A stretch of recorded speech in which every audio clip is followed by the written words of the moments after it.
আপনাকে ধন্যবাদ জানাচ্ছি। আপনি যে প্রশ্ন করলেন সারজিৎ হাসনাত নতুন রাজনৈতিক দল করেছে, তারা নির্বাচন করবে ঘোষণা দিয়েছে। আমি ব্যক্তিগতভাবে তাদেরকে অভিনন্দন জানাই নির্বাচন এবং রাজনৈতিক দল গঠন করার জন্য। কারণ পৃথিবীর ইতিহাসে যতদিন পৃথিবী থাকবে ততদিন ভাঙা গড়া থাকবে, এটাই স্বাভাবিক। কিন্তু প্রশ্ন হলো সারজিৎ এবং হাসনাতের প্রতি। সারজিৎ হাসনাত, আপনারা কয়দিন নির্যাতিত হয়েছেন, কয়দিন কারাগারে ছিলেন, কয়দিন মাজারে ঘুমিয়েছেন পাগলের বেশে, কয়দিন ঢাকা শহরে কতগুলো বাসা পরিবর্তন করেছেন, কতদিন রিমান্ডে থেকেছেন।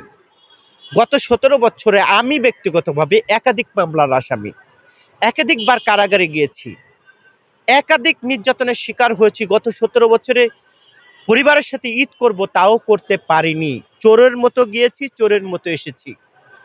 সারজিৎ সাহেবরা যদি মনে করে থাকেন 1 মাসের সংগ্রামে আপনারা গণতন্ত্র, ভোটের অধিকার পূর্ণ উদ্ধার করেছেন, তাহলে হয়তোবা ওনারা একটি ভুলের স্বর্গে আছেন।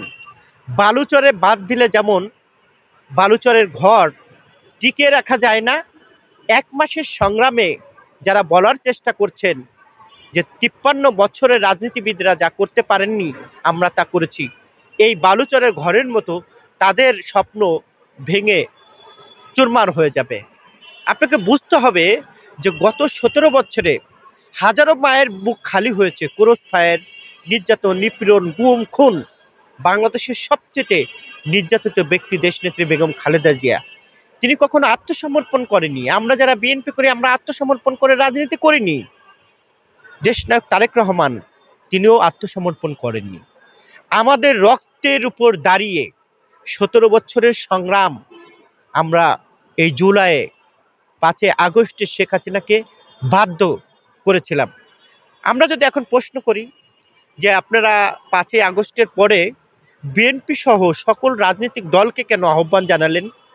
আপনারা তো বড় কুতুব, অনেক কিছু পারেন, তাহলে কেন আহ্বান জানালেন? দেশনায়ক তারেক রহমান কোথায় কি অবস্থায় আন্দোলন সংগ্রাম করার জন্য আমাদেরকে নির্দেশনা দিয়েছিলেন আপনি জানেন? কখনো কি কারোর সঙ্গে সমন্বয় করেছিলেন? করেননি।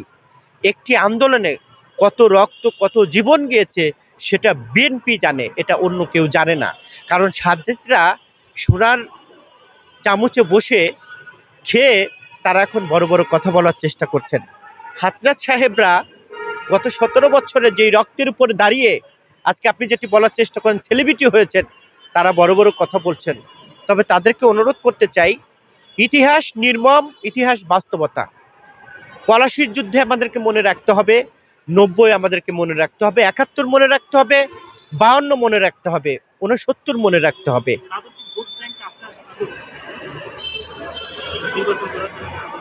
আমি সেদিকে যেতে চাচ্ছি না। বাংলাদেশে সবচেয়ে জনপ্রিয় রাজনৈতিক দল হলো বিএনপি। এই সারজিৎ হাসনাতরা এখন ভয় পাচ্ছে জাতীয় নির্বাচনকে, শেখ হাসিনার মতো। যারা জাতীয় নির্বাচনকে ভয় পায় কারা? যাদের ভোট নাই, যাদের জনগণের কোনো ভিত্তি নেই, তারাই তো ভয় পায়। তা না হলে তারা কেন বলবে যে এখন আগে স্থানীয় নির্বাচন পরে জাতীয় নির্বাচন? তার মানে ঐক্যের, গত 17 বছর যে ঐক্যের ছিল সেই ঐক্যের বিভেদের সুর শোনা যাচ্ছে এবং জাতীয় রাজনীতিতে ষড়যন্ত্রের গন্ধ পাওয়া যাচ্ছে। এই ষড়যন্ত্র যদি থাকে তাহলে জাতীয় নির্বাচন নিয়ে বড় সংকট তৈরি হবে। গত 17 বছরে যেই সংকটের মধ্যে আমরা ছিলাম, আবারও আমার কাছে ব্যক্তিগতভাবে মনে হচ্ছে যে আরেকটি সংকট সম্ভবত আমাদের সামনে আসছে।